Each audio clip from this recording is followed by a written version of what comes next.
Rotor blades beat the humid air as the first wave of helicopters dipped toward a clearing that barely seemed large enough to hold them. Red dust exploded upward, swallowing the tree line and blurring the shapes of soldiers crouched inside the open doors. It was early morning in the Central Highlands, and the landing zone known as X-ray was little more than a scar carved into dense jungle. The men of the 1st Battalion, 7th Cavalry gripped their weapons, eyes fixed ahead, knowing the North Vietnamese Army waited somewhere beyond the tall grass. When the skids hit the ground, the silence ended. Gunfire cracked from the tree line before the rotors even slowed. Men jumped into waist-high grass as the helicopters lifted away, leaving them in a place already thick with enemies they couldn't see. Some later said it felt like stepping into a trap the moment their boots touched the dirt. Lieutenant Colonel Harold Moore, commanding the battalion, pushed forward with the early arrivals. His plan was to secure the landing zone and probe the area where intelligence suggested an NVA regiment might be hiding. But the enemy wasn't hiding. They were already moving toward the Americans in large, coordinated groups. Survivors later remembered looking up from their positions and seeing shadows darting between the trees, too fast and too disciplined to mistake for anything else. Within hours, the fight spread across the clearing and deep into the brush. Small pockets of soldiers found themselves cut off as the NVA swarmed from multiple directions, using the terrain with a familiarity the Americans didn't yet have.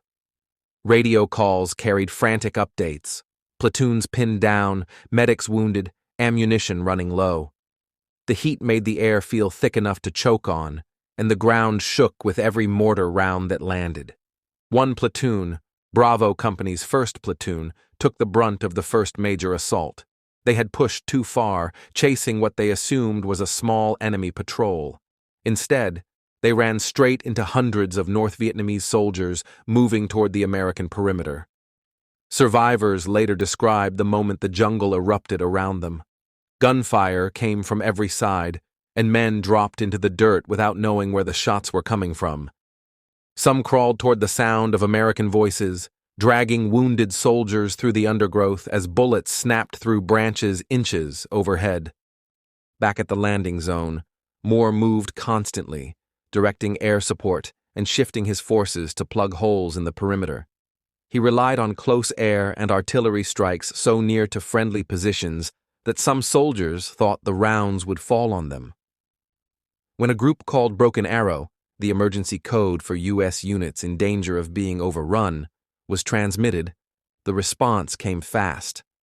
Jets and bombers rushed to the area, dropping ordnance that sent shock waves rolling through the clearing. The battle reached its most desperate point late on the first afternoon.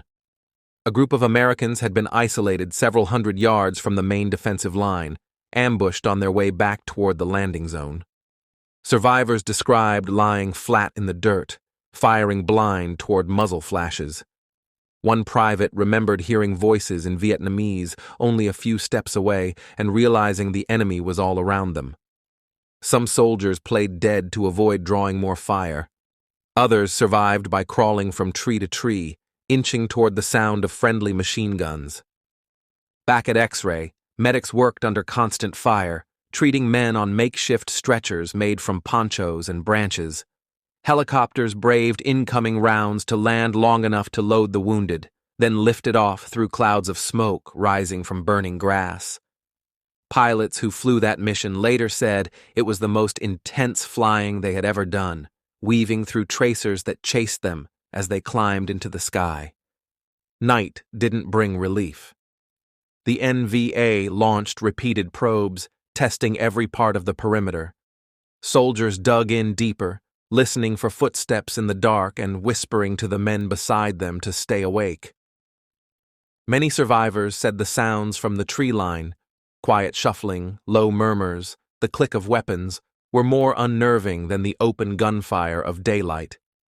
Every shadow looked like an advancing enemy. The second day brought more attacks, each one pushing closer to the American lines.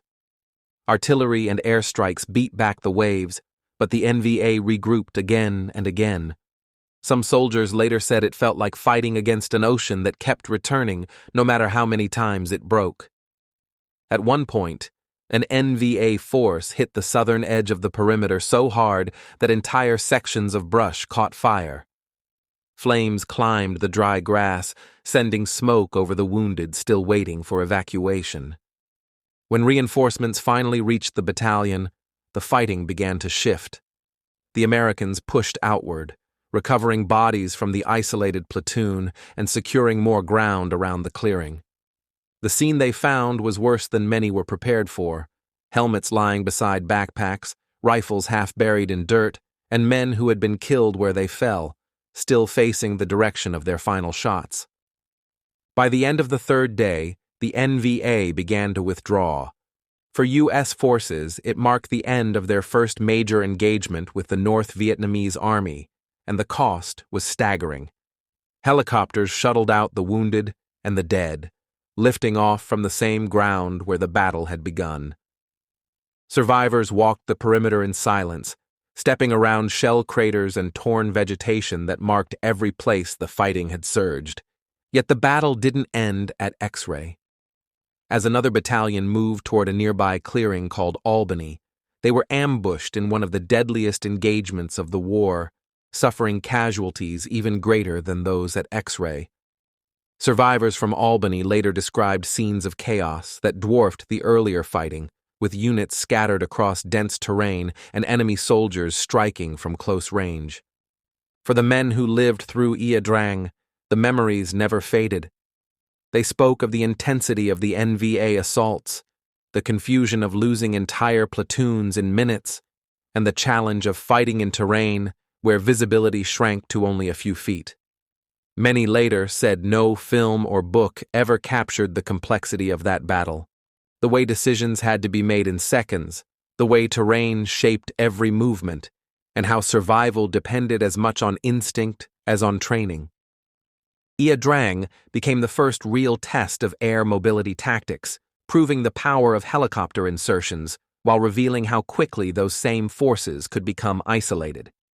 It showed the discipline of the North Vietnamese Army and hinted at the years of brutal conflict still ahead. And for those who survived, it marked the moment when the war shifted from theory to something far more personal, a memory carved into the jungle floor of the Central Highlands, tied to faces and voices they would never forget. Thank you for listening to Last Post History. Subscribe for more true stories from the world at war.